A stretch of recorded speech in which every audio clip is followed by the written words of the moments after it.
Welcome to Didactic Residency Edition. I'm Dr. O'Leary, and this is the 25th episode of this podcast. It was my goal when I started this venture to release one episode every week, but I'm more on track to average about one every 2 weeks. Still, I'm going to pat myself on my back and say, hey, good job, Dr. O. Your glass is definitely half full. But with that in mind, today, I'm going to be talking about depression. One of those diagnoses that leaves you feeling like your glass is mostly empty. But it has a large number of symptoms and possible symptom combinations. There are 8 diagnostic symptoms that you must have, that you can have, and at least 5 that you must have. And those 5 must include low mood or anhedonia, which means that there are something like 126 possible combination of symptoms that will qualify for a diagnosis of major depressive disorder. Please feel free to check my math. I'm probably wrong, but there are a lot. Therefore, it seems like there cannot just be one treatment that will work in all or even most of those cases, and there's also not likely one kind of brain dysfunction expected to be found. And today, that's really what I want to talk about. I want to talk about brain networking and how we can use it to understand depression. But I should begin more with a brief review of the criteria for depression and the complex interactions and relationships between these criteria. The primary criteria for depression are that a person must report either a low mood, which is like sadness or melancholy, and that has to be present for a large part of most days over the last 2 weeks. Or they could report anhedonia, which is like this loss of motivation, pleasure, or interest in all or nearly all daily activities. So really, really unmotivated.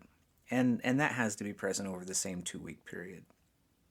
So I believe that the DSM includes one or both of these because low mood is really different from a loss of pleasure, and the two can be present at the same time or in a fluctuating kind of demoralizing dance. A depressed person may say that they're not particularly sad or that they wish they were sad, but instead they're just blah, without that internal drive that most of us have to do things, whether it was something that we used to enjoy or simply something we just have to do. So when symptoms are mild to moderate, sufferers are often able to get up and go and do their activities of daily living because they know that they have to. But when it's really severe, depression can lead to like a complete lack of interest or motivation, even in caring for oneself, which is like a telltale sign of hypoactive catatonia. The rest of the criteria are not really depression-specific criteria. And by this I mean that, like, in the absence of anhedonia or low mood, they're more likely a part of some other problem. I mean, even in patients with MDD, these other symptoms could be that are counted for depression might actually be signs or sequelae of comorbid disorders or result from the actual other criteria of MDD. So, for example, a reduced appetite leading to weight loss can be part of anhedonia because there's like this global lack of not wanting to do things, and that could include preparing food. And then excessive eating with weight gain might just be a way that someone brings a small amount of pleasure into their life because they're just so sad. And then fatigue or low energy, well, that almost always accompanies this reduced sleep. If you're just not sleeping well, you're going to be tired the next day. Or it could also be reported because of anhedonia, which really prevents a patient from getting excited about much of anything, and so they just feel a lot less energetic. And then feeling worthless and unnecessarily guilt-ridden may also be subsets of sadness and rumination. It may also be a result of anxiety, especially social anxiety, or even a result of feelings like we're letting others down. And that might be a part of like rejection sensitive dysphoria, which is common among people who have ADHD. Concentration difficulties or like indecisiveness. That could also be due to like a lack of sleep or to anhedonia or to anxiety or part of rumination. And really, there's only one sign of depression, and it's not present in everyone, and that's like psychomotor retardation or agitation. And these objective signs of depression that are in the criteria are hard to evaluate often because we don't necessarily know what the patient's baseline was, and we don't have good collateral. So, when someone feels sad, or worthless, or hopeless, thoughts of death are likely to creep in. And so that's included in the DSM criteria. Maybe not so much because depression is the only place where we have thoughts of death, but because it's so common when you're hopeless, when you're ruminating. So I just spent a couple minutes basically giving examples of how it's really unlikely that any model of major depressive disorder is likely to find universal signals among those diagnosed. However, it does seem likely that models, like brain network models, will be able to identify some common dysfunctions among those with similar symptoms. For example, those who have primarily anhedonic symptoms or who have excessive rumination over their worthlessness. And then that could help us identify various modalities or treatments that might help with these particular symptoms. So that's what I want to talk about today, how understanding different brain functions and dysfunction in the symptom clusters of depression can help us to choose a treatment or to understand how a treatment's working. It might sound like I'm plugging like a trans-diagnostic approach to treatment, and well, I guess it could be that I am, but that's not my intention in this podcast today. My intention is to explain how the brain works, or how it is dysfunctional in ways that give people the symptoms of major depression and how we can treat that. So let me reorient you to some of the networks that I'll be talking about today. I recently talked about a lot of these in prior episodes. So I'll be referencing that central executive network, also called the lateral frontoparietal network, as well as the salience network and the default mode network. So these are part of what's been called the triple network model. I'll also mention some other networks that may communicate with these three and also with other networks unmentioned in the brain. There are a lot of them. But in the literature, there are many named networks, and some of these have overlapping nodes or hubs or neuronal pathways, and this is really confusing to me. I'm not a neuroscientist, and the fact that their nomenclature is so varied makes it difficult to understand. I mean, I imagine even for other neuroscientists who are trying to figure out this stuff. And this is called a problem of taxonomy, when how you name things or how you group things into nameable groups is important for how you talk about them. So the same is true in evolutionary biology, but I don't want to go too deep into that. I just want you to have a realistic, grounded suspicion about the information that I'm going to give you. So I'm going to give it my best try, though it is difficult for me to always color within the lines because my intellect, as a metaphor, is more akin to a box of jumbo-sized crayons than to like a case of precisely sharpened colored pencils. So let's pull out those crayons. In a broad view, the connections between different brain regions can be viewed as structural or functional. Structural simply means that there exists some kind of tracks between the two regions. You can potentially interrupt communication between regions by cutting those tracks. Functional connections means that there is actually traffic between the two regions.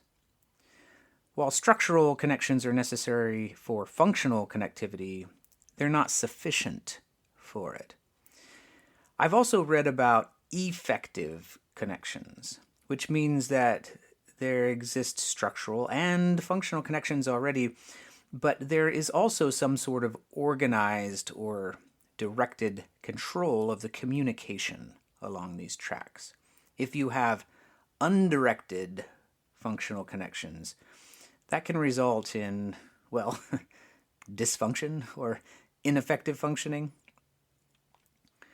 I'm going to start by reporting an article by Lee et al., that's Lee L.I. et al., in CNS Neuroscience and Therapeutics, and it was published in 2018.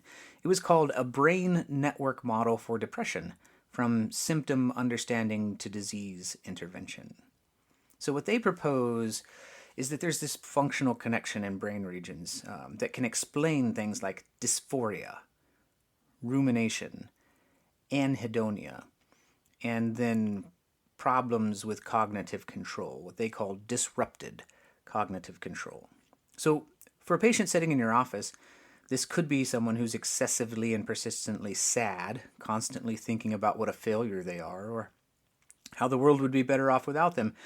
And they also have trouble concentrating and completing tasks. But it could also be someone who is doing very little, barely eating or talking, basically withdrawing from the rest of the world. Lee et al. Proposed multiple networks in conjunction with each other. So they talk about a region called the affective network, and it includes the ventral anterior cingulate gyrus, the orbital frontal cortex, the amygdala, and the hippocampus. And it is supposed to be responsible for dysphoria. They also talk about a region called the reward network.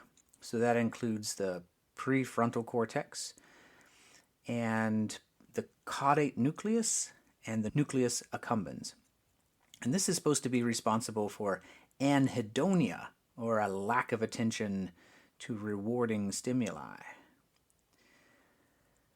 There's another region they call the cognitive control network, and it includes the dorsal anterior cingulate cortex, which I've talked about in the past as a hub of the salience network, and the dorsolateral prefrontal cortex, which I've talked about as a hub of the central executive network. So the cognitive control network has parts of the salience network and the central executive network in it. And this is supposed to be responsible for cognitive deficits that are seen in MDD. And finally, these authors propose that the default mode network is responsible for rumination. So let me start by discussing the affective network. So it's responsible for, well, our affect, our mood, and in depressed patients, it has a preference for sadness and misery. It's more active during resting states in depressed patients than in healthy controls. And it spends more time, for example, giving attention to sad faces, while healthy controls give more time attending to happy faces. So in depressed patients, there appears to be hyperactivity of negative experience and memories in this affective network. And this dysfunction also includes a greater than normal functional connectivity with the orbitofrontal cortex, connecting with the hippocampus and the amygdala. The amygdala specifically also affects the cognitive control network, especially in its connections with that dorsolateral prefrontal cortex and the dorsal anterior cingulate. There are a lot of studies looking at this, and the precise nature of the dysfunction is not really well understood. However, there's this general pattern of reduced functional and effective connectivity between the regions of the prefrontal cortex and the anterior cingulate with that orbital frontal cortex and those limbic structures, which means that the regions of the brain that are necessary for our higher functioning are really unable to effectively regulate our affective network. Dysphoria appears to be a state that our brain's in if we can't tell it not to be there. It might be, in part, not actually the opposite of a positive affect, but maybe the lack of a positive affect. Depression's relationship to anhedonia, or that complete lack of motivation, may be similar to its relationship with a negative affect. The nucleus accumbens and caudate nucleus are key players in our reward network, and they communicate with the prefrontal cortex and the putamen or the striatum to make plans of action. So in depressed patients, this frontostriatal regulation is reduced. The more severe the depression, the lower is the functional connectivity between the frontal lobes and that reward network. So since these players help regulate a sense of pleasure that motivates us to plan and do things, we can't really get that motivated. Also, salient stimuli are not processed in the same way.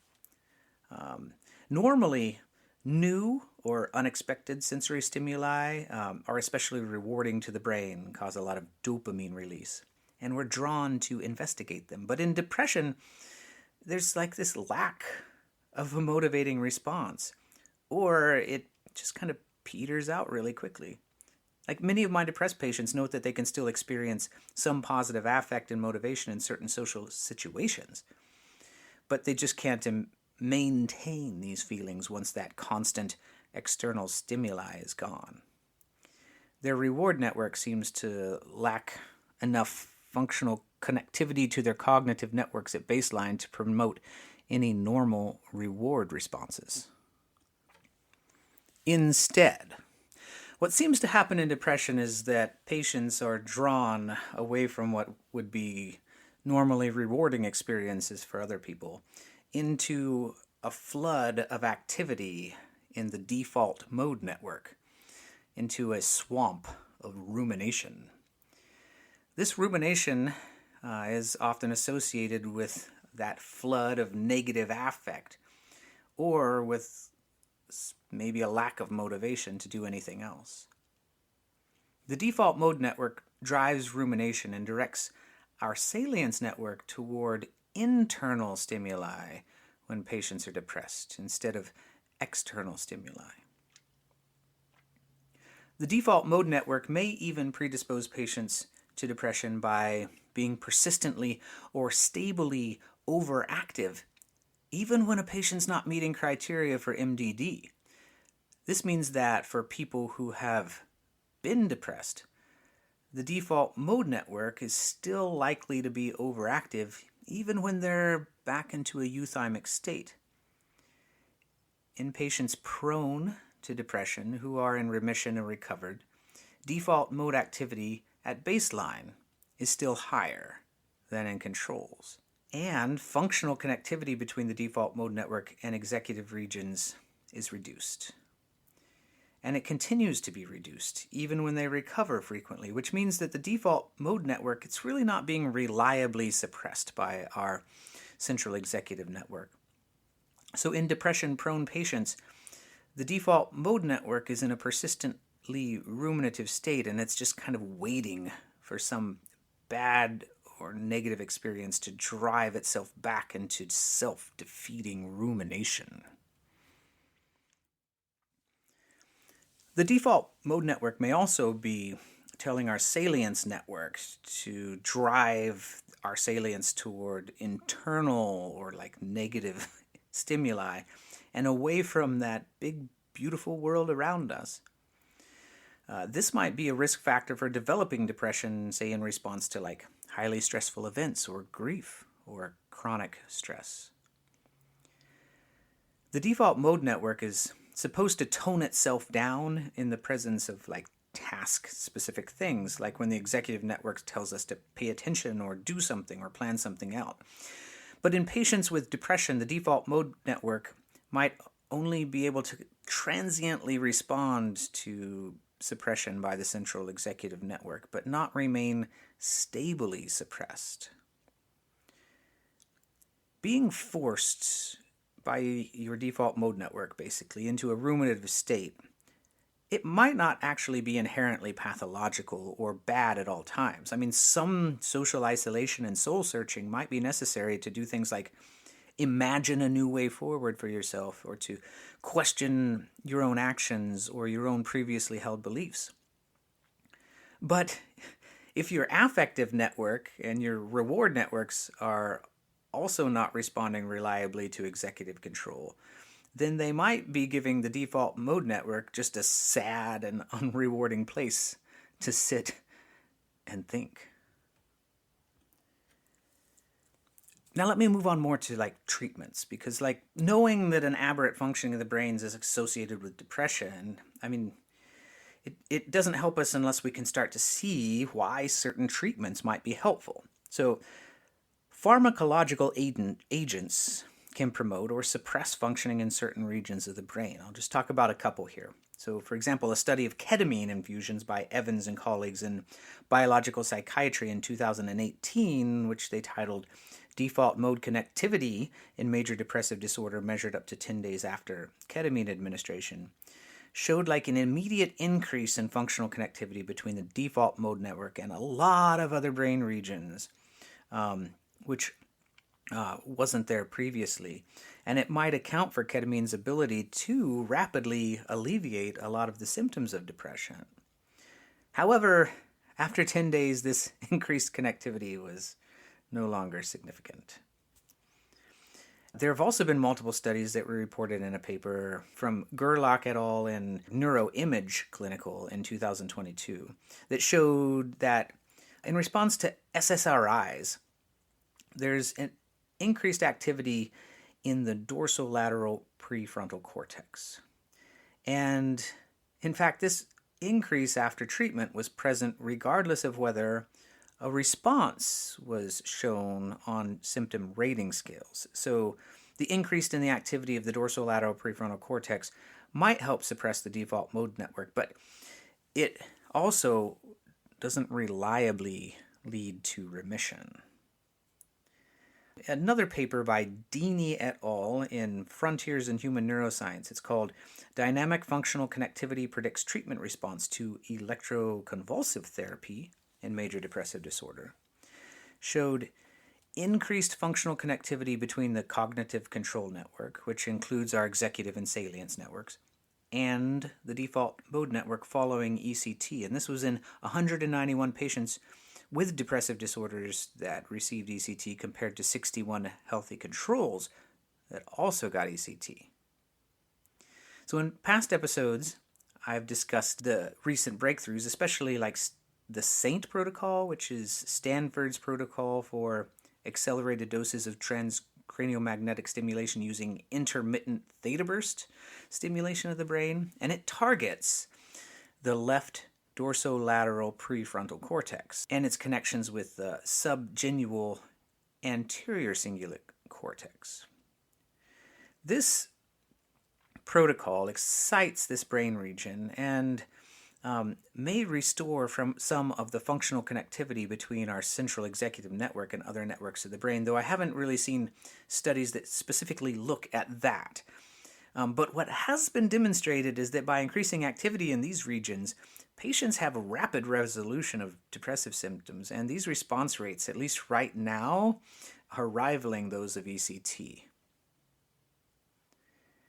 Psychotherapies may also have their therapeutic effects by modulating functional connections between brain areas or brain networks. So, a study by Tenga et al., and it's published in 2022 in the Journal of Affective Disorders, reported a study of 23 patients with MDD who had not received any psychoactive medications, compared with 27 healthy controls, all of which received CBT. So let me quote an extremely long run-on sentence from that paper here. So it says, The results of the current study indicate that the salience network had an inhibitory effect on the central executive network and the default mode network. And only the default mode network had an excitatory effect on the salience network in MDD patients at the time 0 stage, which was different from the healthy control group, and might reflect that MDD patients' altered function of attention switching, leading to the increased salience of negative emotional stimuli and rumination, and negative self-reference processing at the cost of attention to the external environment, coupled with impaired emotional regulation and cognitive control. This interpretation is in line with negative mood-congruent processing biases and negative self-schema of Beck's cognitive model. I'm sure there's a million ways they could have written that better than the way that they did. But I think it's very interesting. So, because I'd like to point out that the negative self-schema in Beck's cognitive model, then they're not actually necessarily the things causing dysfunction, but instead they might represent temporal aberrant brain functioning. So the schema might be created by dysfunction instead of causally creating the dysfunction. And CBT then might be effective not by changing the schema directly, but by engaging that central executive network and all this cognitive work. CBT might be changing the way that our networks actually function, and therefore reducing the amount of time our brains spend in this pointless self-referential thought. I point this out because the mechanism of cause and of change are really what's important here. Is intentional engagement of our executive functioning with CBT changing schemas, or is it changing our brain's ability to escape from temporal networking dysfunction? The way we talk about mechanisms will change how we imagine future therapies.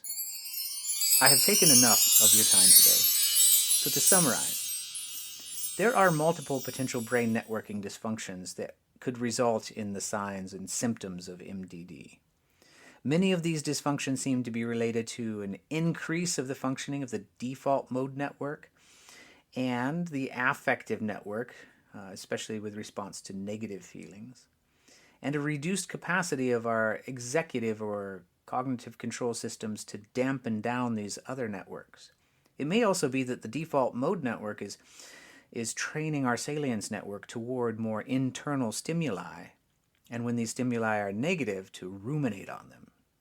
The treatments we have, in many cases, have been shown to make patients' brains network more like healthy controls, where the central executive network is able to tone down the default mode network, and the salience network is able to attend to more external stimuli.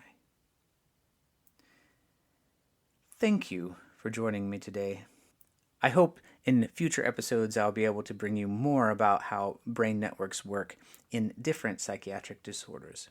But until next time, I'm Dr. O, and this has been an episode of Psydactic Residency Edition.